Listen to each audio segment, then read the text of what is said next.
Hi there, Stampers. This is Lisa with Queen Bee Creations, and I'm here with today's almost live. I'm actually traveling today, but I wanted to be sure that you got your Thursday live using the Pansy Patch stamp set and the Pansy dies. We did a card on Monday that I hope you loved, and you're back for Thursday's continuation of our bundle. Let's get started. Again, my name is Lisa, and I'm an independent Stampin' Up! Demonstrator, so all of these products are available in my store. We're using the Pansy Patch as well as the Pansy dies. This is from the Stampin' Up! Annual catalog, and it will be carrying over. We're doing this double wing card that collapses kind of flat, so you can stick it in a standard A2 envelope, and then it's going to pop open and stand up for display. It has a message spot on the back rather than on the inside, but I think you're going to love it. Let's get started. So you're going to need a piece of cardstock that is 5.5 by 9. So this is a little bit different, but stick with me. It's going to be easy. You're going to want to score this in your trimmer at 3, and then again at 6. Okay, and so you're going to have 3 panels, and on the 2 outside panels, you're going to put it into your trimmer and score this way, and then you're going to turn it and score this way on both sides, which is going to give you an X on either side. Okay, so that's going to be our base. For the front of the card, I'm using a piece of Gorgeous Grape. This time we have a Highland Heather card base, and we're using Gorgeous Grape as our layer, whereas this one was Gorgeous Grape with Highland Heather as our accent. So very similar, but a little different. This piece that's going to go on the front is 2 3/4 by 5 1/4. And then we have one that size to go on the back. And then to mat onto this, we're going to go 1/4 inch smaller. So that's going to be 2.5 by 5. So those are going to be the layers for our cardstock. Now you're also going to need some designer series paper, and you need 2 pieces that are 2.5 by 4 3/4. And then we're going to cut them. And I don't want you to panic, but we're going to cut them into a bunch of little pieces. And I'm going to show you how we do this. But this is what it's going to end up looking like. And this may look kind of familiar as I put this together for you, because this looks like these sections right here. And that's because that's where those pieces are going to adhere to. We're going to go ahead and put some glue on them and just adhere them right into these little spots. Okay, but to get this arrangement here, you're going to want to use your trimmer. And you can choose to either do this all in the trimmer, or you can choose to put your paper in here. Because this is 2.5, we're going to go at 1 1/4. We want to cut down the middle. But you may not want to cut just yet. Stick with me here. So you can take a mechanical pencil and you can go down the middle and mark that. And then we can do our diagonal X and do the same thing. Both directions. And then you can, if you want, you can choose to cut this all with scissors, because all you would need to do is start in the corner and then angle right up. And it would be very easy to just go around the block here and cut all of them. Jeez. I tend to use my trimmer more often. That's just me. You don't have to. I found it easiest to trim diagonal. And then I just kind of held it together and went this way diagonal. And it was a little tricky to find out where my pivot was, but once I got it there, I mean, I'm just holding it together. It is cut, but then I'm going to make my second cut. So now I have these pieces, and I'm not quite there, but I'm close, right? So then I'm going to take this one and I'm going to center it at that 1 1/4 mark with the pencil line up the middle, and just do that. So I'm putting the point in the track. And you notice I started from the flat end, not from the point, because you don't want to smash that corner. But we do want it cut. So then I'm just going to place these back down onto my surface.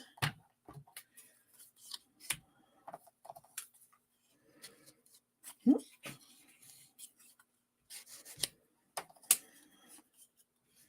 of like putting a puzzle together. And because I used kind of a heavy pencil line so you could see it on camera, I may want to go back and just use my eraser and erase that, or you may have wanted to do it on the back side so that it wasn't visible from the front. But not to worry, it's just pencil. Pencil always goes away with a little bit of effort. Then you're going to adhere it to the card base while everything is flat. It's going to be so much easier to go ahead and put these pieces on while everything's still flat.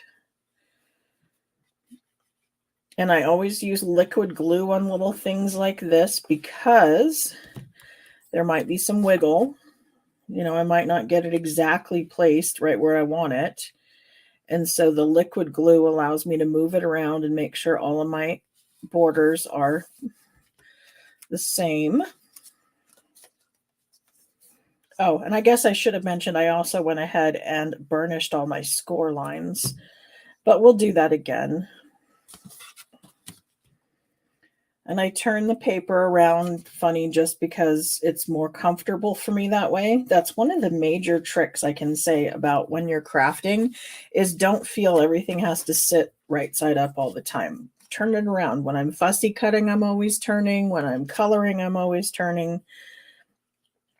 Make it where you're most comfortable to do your crafting.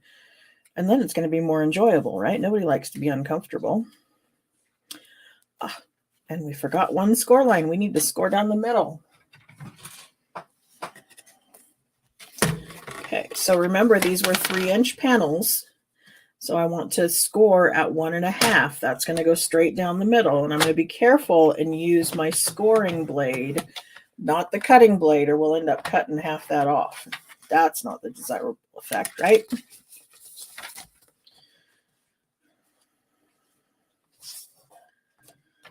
Feels a little weird not to be talking to y'all. Usually we get some banter going and I get to find out what's going on in your week. I kind of miss that.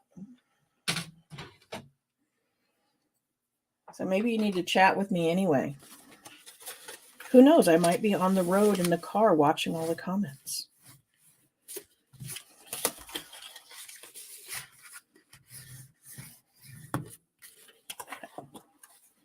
So you're starting to see how we're getting that double winged effect, because just my scoring it automatically, they just kind of popped a little. That's good. And now I know where my borders are, so I can go ahead and stop popping these pieces in.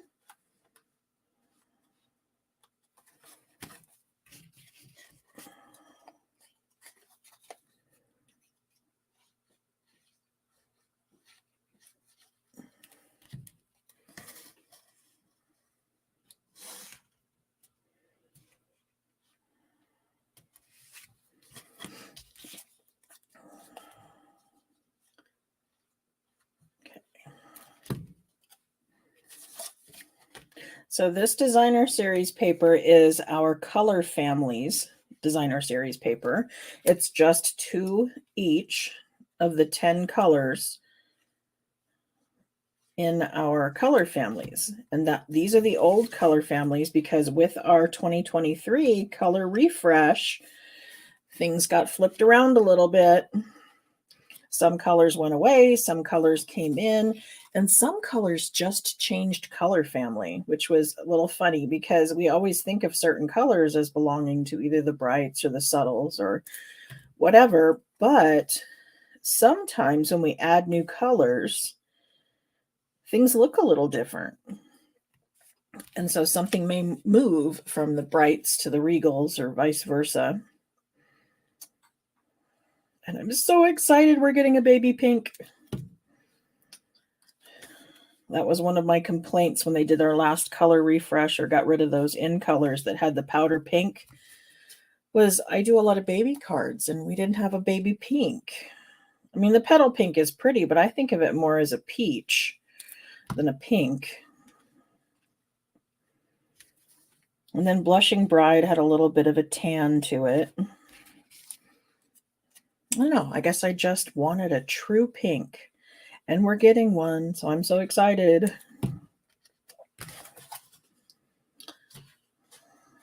And then we'll still have the designer series paper in the color families. I often mention it because it's not usually real obvious in the catalog, because they do one space for it, and then it's just in the comments that you can see they come in the different families. It's not just the one they picture, whichever one they picked, but it comes in all the color families. And it also comes in the in colors. You can choose to get either one, and then instead of getting 2 of each, you would get 4 of each, because there's only 5 in colors instead of 10. But it's a great way to have a subtle background that's not going to distract. It's not going to be the same backgrounds as these are, but they're always a little on the subtle side, which is very useful, since sometimes our designer series paper are a little more bold, although sometimes they're bold on one side and subtle on the other. So I guess I shouldn't say that, but okay, so we're starting to come together in that we know now that these pieces are going to wing together like that, and that's going to go to the back. So we're just making our little wings.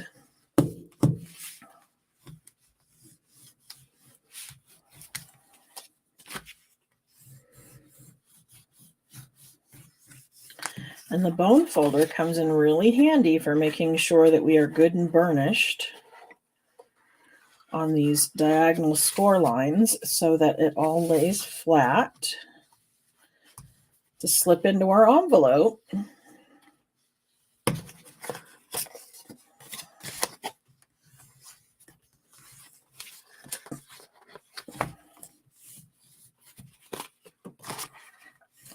That's the part I was missing.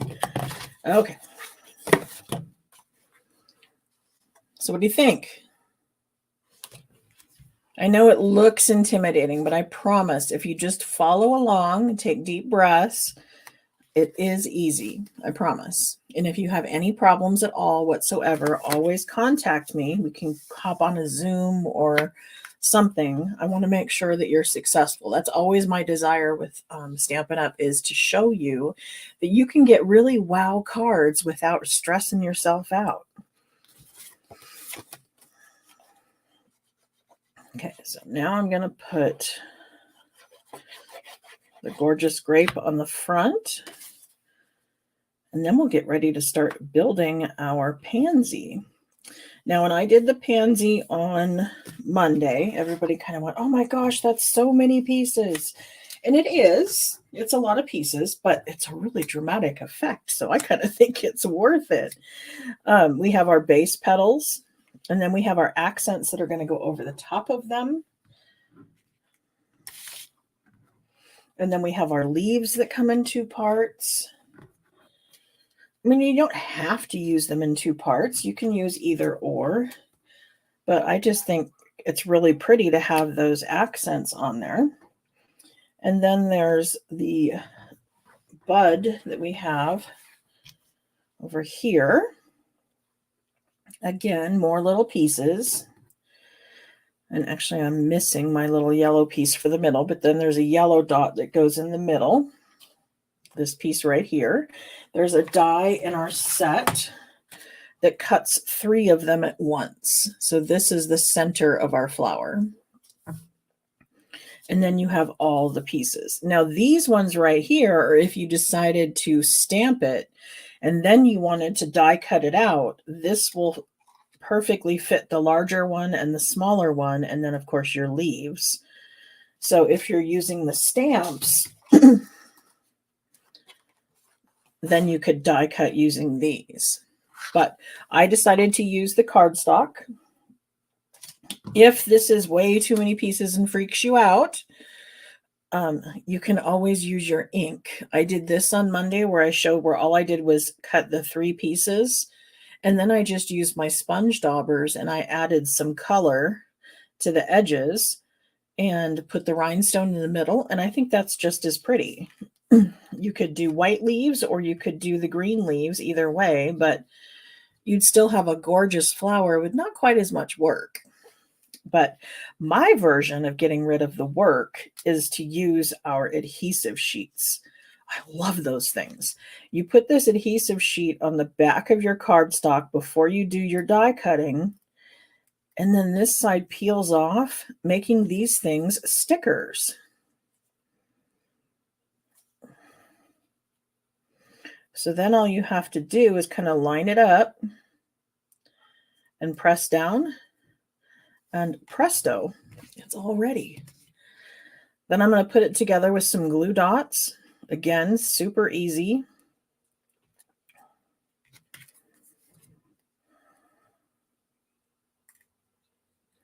So don't let stamping stress you. That's not the desired effect.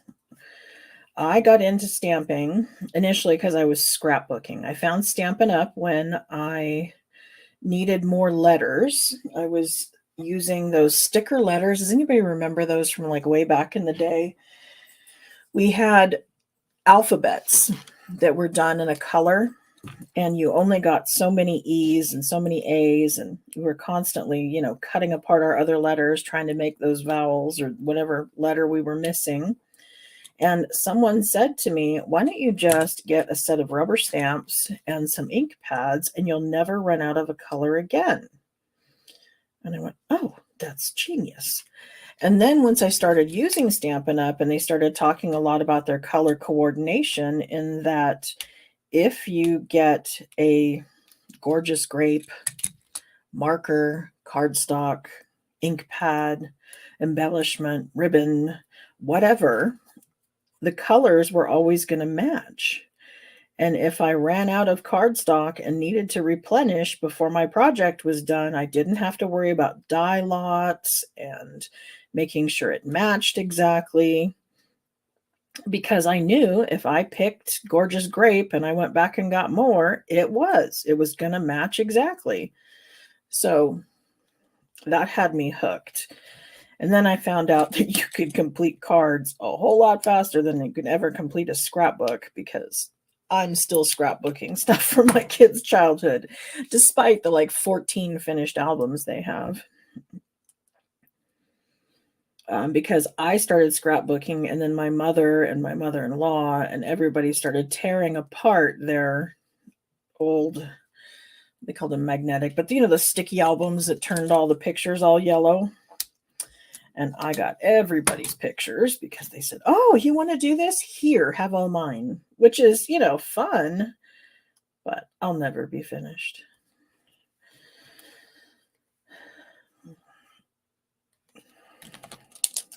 So I was a Stampin' Up! Demonstrator when my kids were little. And then when they just went to school and I didn't have to be home with them all the time, I went out and got a regular job, just like everybody else. And did 30 years of accounting. But when they moved out of the house, I went, I want to go back to doing something fun.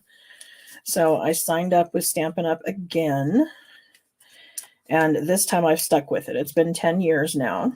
So it's kind of, the people say, how long have you been a demonstrator? Well, 10 years this time, but if we go back to the beginning, it's more like 25, maybe more, right? Yeah, 25, because it was probably 97, 98 that I started way back when.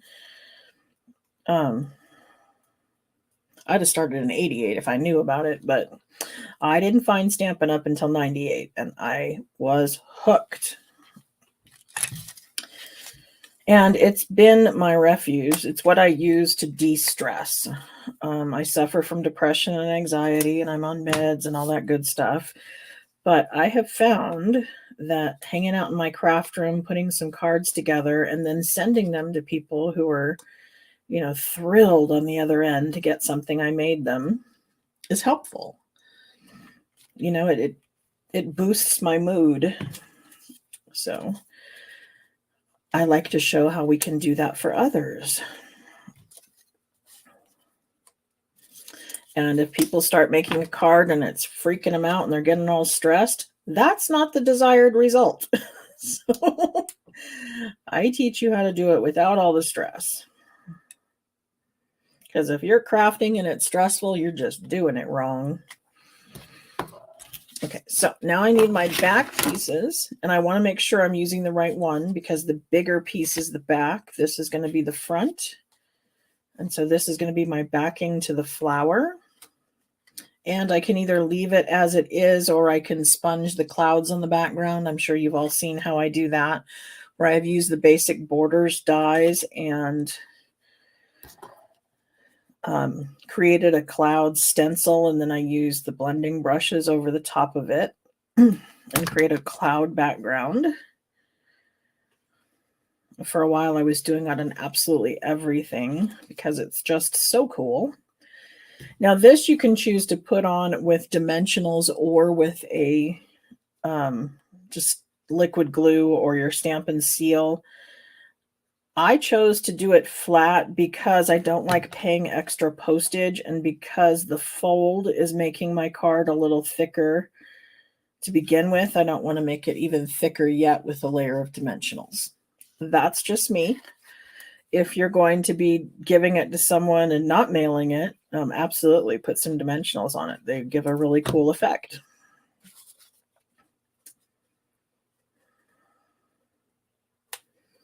Okay, so there's the front of our card. Now for the back, I was just going to really quickly show you how the stamps work. It's 2-step stamping, they call it, although this one's actually 3 steps. But you have your base, and then you have your detail. Then you have the center. Oh, look at this. We're at 4. And then you have the very center. And they're just going to be inked in separate colors. And so that's what's going to give you your detailed account on your flower. Here we go. This one right here. So it's gonna be stamped, but we're still gonna get lots of dimension into it, which I really like. So I'm gonna bring in my colors. I'm going to use Highland Heather for the base. Then I'm gonna do Gorgeous Grape for my details and Daffodil Delight for the very center. I'm gonna let it kind of hang off the edge down here. I like that look. So it looks a little more grounded. It's not, you know, floating in air. If you don't have, you know, multiple colors of the same, like I've got multiple purples and I've got multiple pinks. If you don't have that, you can choose to use them both full strength, or you can ink this one up and stamp it off and give a lighter one, and then do full strength for this one.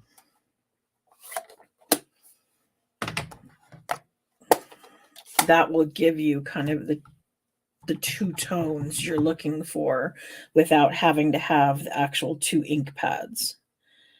Now, I'm just kind of guessing, but your best bet on doing 2-step stamping like this is to look straight down from the top. That's going to get you your best alignment, because any looking from the side gets things in an angle and you may not get right in there where you want to be.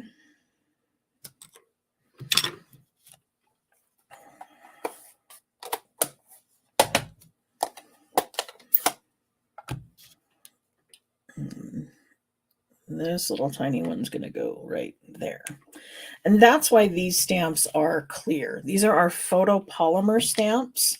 And that's also why I have this foam underneath here, is because our rubber stamps have this built-in padding and our photopolymer ones do not. So when you're using photopolymer, you want to make sure that you are stamping on some kind of a cushion so that you get your best impression.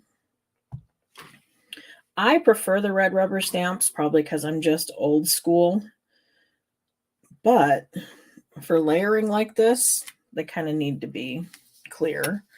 Now, if you wanted the leaves here, you would use your masking paper or something where you're going to cover up the original flower, and then you're going to stamp your leaves so that they're kind of popping off the edge. So let me show you that. Oops, stuck my thumb in it. We all do that, right? These are our Simply Chamois. I cut it up into 4 pieces to use on my Stamparatus.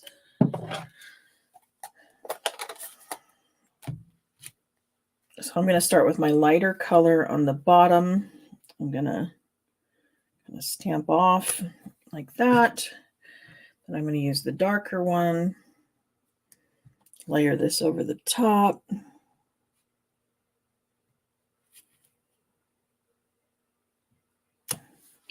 And then when I remove this, this caught the base of the leaf, making it look like it's popping out from underneath. That looks a little odd angle. So let's come back in with another one.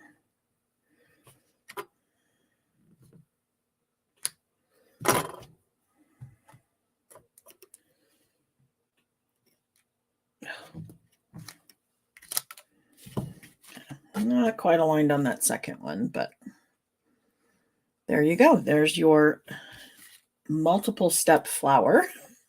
Almost said 2-step, but it's more than 2 steps, but still beautiful. And then we're ready to adhere this to the back. That's my replacement glue. That one's not open yet. I always keep one handy in case I run a little low. I had someone tell me the other day they didn't know this glue had a second end. Did you know there's a wider tip over here that you can use to like spread this around if this gets too thick? I mean, glue comes out that side too, but sometimes if you get your lines on there and they're just too thick and you want to spread it around and not use your finger, this little rubber tip is great for that.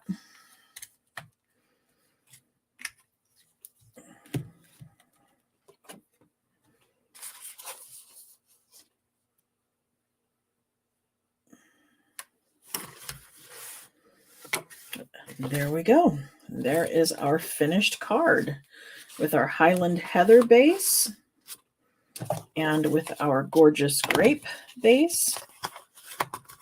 See, same card, same layout, just a little bit different in the color. I mean, not much, but kind of a difference, huh?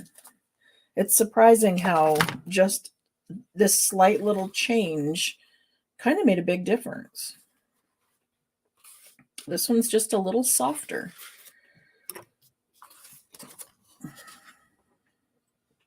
Okay, so that's our double wing card. And I already have what I'm doing for Monday because I'm going to turn this off and film that one. So for Monday, we're going to do the cascading fold. This was something I did at Christmas with the gnomes and everybody loved it. So we're doing it again. And it's just all these little panels that should go this way, pop out and extend this card. So it's another one that folds flat, fits in our A2 envelopes, and then expands out for display. So that will be posted on Monday. Again, I apologize, it's going to be pre-recorded because I'll be driving, but don't be surprised if I pop in the comments. Thanks. Bye.